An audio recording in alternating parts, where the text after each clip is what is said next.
Sige, sige babe. Mamaya na lang ha. See you! Ay, apo, sino yung kausap mo? Ah, boyfriend ko po yun la. Pupunta daw dito mamaya, dadalaw daw siya. Ay, ganun ba? Ay, siya, sige. Siya nga pala, apo. Alam mo ba, ay nami-miss ko na din talaga yung lambing ng lolo mo. Lola! Bakit mo naman sa akin sinasabi yan? Medyo nangungulila lang, apo. Matagal na kasing wala yung lolo mo eh.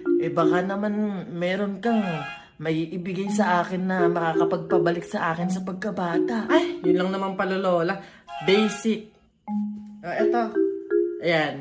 Lola, yan, t-shirt na yan, sobrang trending yan. As in, sikat na sikat yan. Yan, kapag sinuot mo, mafe-feel mo ulit na parang bagets ka or bata ka. Ganon. Ay, ganun ba? Siya, sige. A few inches later. Okay ka na la.